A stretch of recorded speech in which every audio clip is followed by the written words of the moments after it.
गांधी जी का जन्म 2 अक्टूबर 1869 को पोरबंद, गुजरात में हुआ था। उनके पिता करमचंद गांधी पोरबंद के दीवान थे और उनकी मां पुतलीबाई एक धार्मिक और सादा जीवन जीने वाली महिला थी।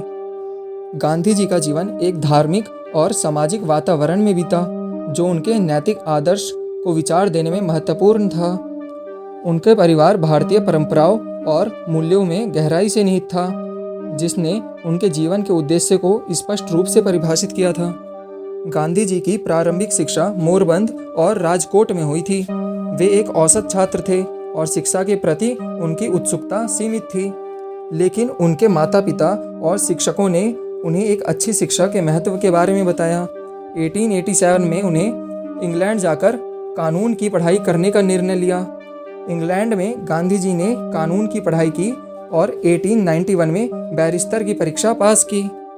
इंग्लैंड में रहते हुए उन्होंने अपने सोच और दृष्टिकोण में व्यापक बदलाव अनुभव किए, जो उनके भविष्य के आंदोलन और सिद्धांतों को प्रभावित करने वाले थे। 1893 में गांधी जी साउथ अफ्रीका गए, जहां वो कानूनी मामले के सिलसिले में गए थे। दक्षिण अफ्रीका में उन्हें भारतीय समुदाय के खिलाफ भेदभाव और अन्याय का सामना करना पड़ा। वहां की परिस्थितियां ने गांधी जी को भारतीयों की स्थिति की गंभीरता को समझने और एक सशक्त आंदोलन की दिशा में काम करने की प्रेरणा दी थी। दक्षिण अफ्रीका में काम करने के दौरान गांधी जी ने सत्याग्रह की अवधारणा को विकसित किया। 1906 में उन्होंने सत्याग्रह का पहला प्रयोग किया, जब उन्होंने ब्रिटिश सरकार के खिलाफ नस्लीय भेदभाव और अन्याय के खिलाफ अहिंसात्मक प्रतिरोध शुरू किया। गांधी जी ने एकमात्र तरीका अहिंसा का प्रयोग किया। उनके नेतृत्व में कई सफल आंदोलन हुए, जिससे वो एक महत्वपूर्ण नेता के रूप में उभरे। 1915 में गांधी जी दक्षिण अफ्रीका से भारत लौटे और भारत के स्वतंत्रता संग्राम में सक्रिय रूप से अपनी भूमिका निभाई। उन्होंने भारत के विभिन्न हिस्सों का दौरा किया और भारतीय जनमानस के साथ गहराई से जुड़ने का प्रयास किया। उनकी वापसी के साथ उन्होंने स्वतंत्रता संग्राम को एक नई दिशा दी और कई महत्वपूर्ण आंदोलन किए। 1919 में गांधी जी ने रॉलेट सत्याग्रह किया। ये एक्ट रॉलेट एक्ट के खिलाफ था, जो ब्रिटिश संसद ने भारत के नागरिकों पर थोप दिया था। रॉलेट एक्ट के आने से भारत के लोगों को बिना किसी जांच पड़ताल के ही जेल के भीतर ठूस दिया जाता था। उन्हें अपनी बात रखने का मौका भी नहीं दिया जाता था और उन पर मुकदमा चला दिया जाता था। रॉलेट एक्ट के विरोध में गांधी जी के द्वारा चलाए गए सत्याग्रह में भारत की एक बड़ी आबादी शामिल हुई, जिसमें महिलाएं, बच्चे और बूढ़े भी थे। अंग्रेजी सरकार के द्वारा इस एक्ट को दबाने के परिणाम स्वरूप जलियांवाला बाग हत्याकांड जैसी अनेक घटनाएं सामने आई, से कि भारतीयों का आक्रोश और बढ़ गया।